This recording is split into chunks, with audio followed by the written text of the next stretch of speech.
जय मसीह दोस्तों, मैं आपका स्वागत करता हूं आपके अपने चैनल मिशन ऑफ क्राइस्ट में। दोस्तों, आज हम बात करने वाले हैं नीति वचन से। नीति वचन का 25 अध्याय, उसका 21 पद और 27 अध्याय और उसका 2 पद, ये दोनों वचन से हम डिटेल में बात करेंगे। आइए बात शुरू करते हैं वचन को। वचन है, यदि तेरा बैरी भूखा हो तो उसको खाना खिला, यदि वो प्यासा हो तो उसको पानी पिला। इस रीति से, क्योंकि इस रीति से तो उसके सिर पर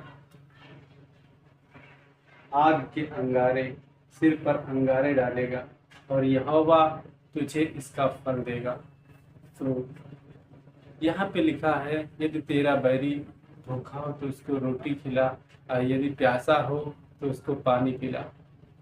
प्रभु ने ये क्यों आज्ञा दी? ये आज्ञा ही है, परमेश्वर की तरफ से ये आज्ञा है कि हमको ऐसा करना है। वाई? क्यों परमेश्वर ने ऐसा कहा? इसके पीछे एक साइकोलॉजी है, बहुत बड़ी साइकोलॉजी। यदि हम किसी के अपराध को हम क्षमा कर देते हैं तो हमारे अंदर वो प्यास, वो अंदर का जो गुस्सा होता है, जो नफरत होती है, वो मिट जाती है। अगर हम उस नफरत को रखे रहते हैं तो ये हमारे शरीर में कमजोरी, बीमारी, बहुत सी चीज़ें, बहुत सी डिसीज ला देती है। मतलब बहुत सी कमियां हमारे अंदर आ जाती हैं। मानसिक रूप से कमी आ जाती है, शारीरिक रूप से कमी आ जाती है, आत्मिक रूप से हम कमज़ोर होने लगते हैं। इसीलिए इसके पीछे एक साइकोलॉजी है कि यदि तुम्हारा बैरी भूखा हो तो उसको खाना खिला, यदि प्यासा हो तो उसको पानी पिला। और ऐसा करने से तो उसके सिर पर अंगारे डालेगा। ऐसा करने से तुम उसके वो नहीं बन जाओगे। परमेश्वर ऐसा करने के लिए आज्ञा देता है, और ऐसा करने से तुमको परमेश्वर ऊंचा उठाएगा, तुमको बहुत ऊंचा उठाएगा। और इसका फल भी लिखा है, अंतिम पद में लिखा है, इसका फल भी देगा। फल क्या देगा? फल ये देगा कि तुम्हारी बीमारी, तुम्हें किसी प्रकार की बीमारी, किसी प्रकार की डिसीज, किसी प्रकार की कोई कमी तुम्हारे शरीर में नहीं आएगी, क्योंकि आपने अपने दुश्मन को माफ कर दिया है। अब माफ करने से ये होता है, आपकी सारी समस्याएं खत्म हो जाती हैं। और जब हम माफ नहीं करते हैं, अपने दिल में दबा के रखते हैं उस बात को, तो हमारे अंदर कमियां आती चली जाती हैं, बीमारियां आती चली जाती हैं और हम रोगी हो जाते हैं धीरे धीरे। तो दोस्तों, हमको ऐसा ही करना है, हमको अपने दुश्मन को माफ करना है। दोस्त और रिश्तेदार, तुम्हारे जानने वाला, तुम्हारा पड़ोसी, उसके साथ तो ऐसा करना ही है, लेकिन दुश्मन के साथ भी ऐसा ही व्यवहार करना है। ऐसा करने से आप और आगे बढ़ोगे, आप फल लाओगे और बेहतर परमेश्वर आपको इसका फल देगा। समझे? तो दूसरा वचन है,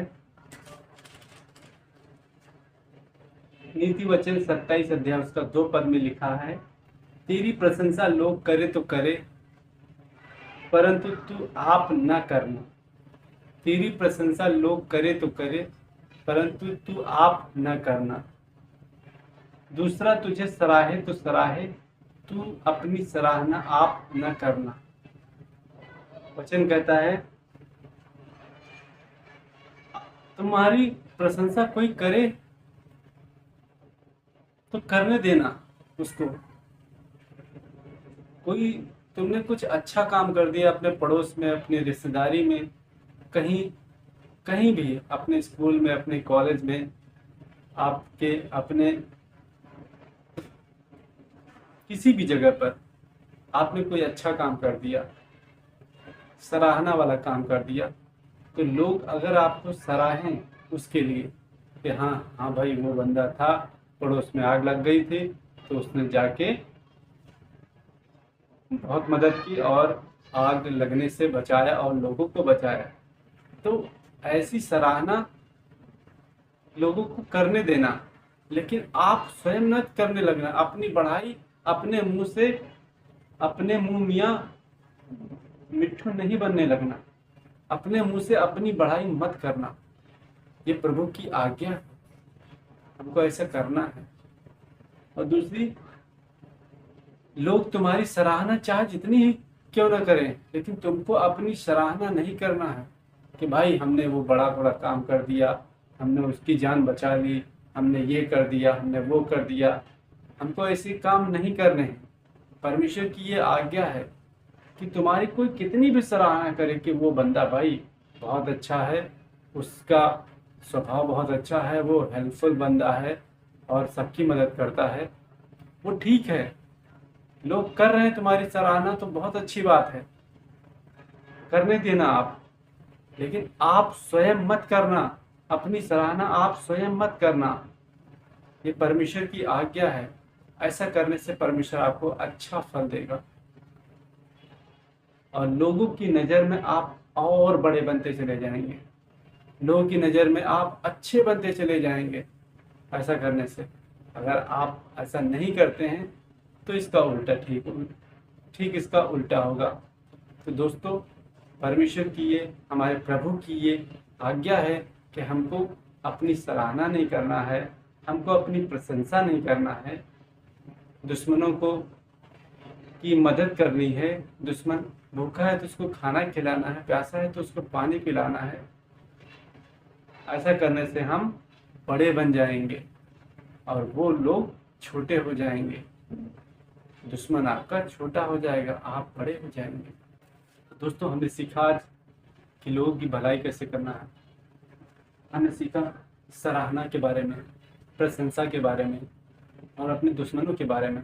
हमने 3 बातें सीखी कि दुश्मनों के साथ हमें क्या करना है, और प्रशंसा अगर कोई करता है तो क्या करना है हमको। हमें अपनी प्रशंसा नहीं करनी, सराहना हमें अपनी नहीं करनी। तीसरी बात कि लोग अगर सराहें तो सराहें, लेकिन हमको अपनी सराहना नहीं करनी है।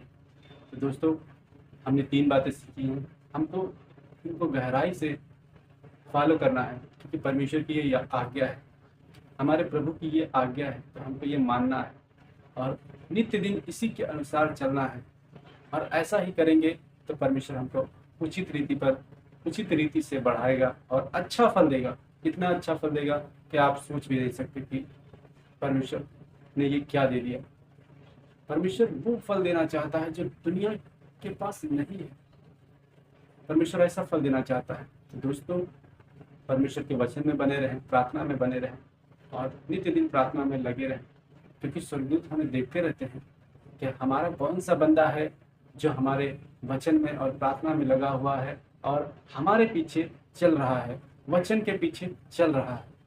स्वर्गदूत नित्य दिन हमारी ओर उसकी निगाहें लगी रहती हैं। वचन कहता है परमेश्वर कभी ऊँघता तक नहीं है, यानी परमेश्वर की नजरें हम पर सदा और हमेशा लगी रहती है।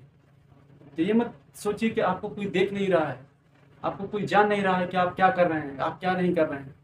अपने आप को छिपाइए मत, परमेश्वर आपको डायरेक्ट, आपको लाइव देख रहा है। तो परमेश्वर से बचने और हटने की जरूरत नहीं है। परमेश्वर हमें सदा देखता है। वचन में लिखा है ये, परमेश्वर कभी ऊँघता तक नहीं है। सोचिए, जब कभी ऊँघता नहीं है तो वो डायरेक्ट लाइव हमें हमेशा देखता रहता है कि हम क्या कर रहे हैं। तो परमेश्वर के वचन में बने रहें, प्रार्थना में बने रहें और परमेश्वर के वचन के पीछे पीछे चलें, उसके दाएं और बाएं कभी ना मुड़े और परमेश्वर के वचन को फॉलो करें और उसी पर चले। परमेश्वर आपको उचित रीति से बढ़ाएगा और सही फल देगा जो आपके लायक है, जो आपके लिए रखा है परमेश्वर ने बचा करके, वो आपको देगा। आज के इस दिन के लिए इतना ही। परमेश्वर को धन्यवाद देते हैं और आइए प्रार्थना करते हैं। छोटी सी महान परमेश्वर, धन्यवाद पिता, आप जो वचन दिया लोगों तक हमने पहुंचा दिया है। परमेश्वर इस वचन के द्वारा इनके जीवन से बात करें, उनके जीवन में बात करें और परमेश्वर वचन के अनुसार लोग चलने वाले बने और उस पर चलें और परमेश्वर आपकी महिमा हो, आपकी बढ़ाई हो, आपकी प्रशंसा हो हर एक बात से। परमेश्वर धन्यवाद पिता, आपने प्रार्थना को सुना, इसके लिए धन्यवाद। इस प्रार्थना को यीशु के नाम से मांगते हैं, आमीन। दोस्तों, इस वीडियो में इतना, मिलते हैं नेक्स्ट वीडियो में। जय मसीह की।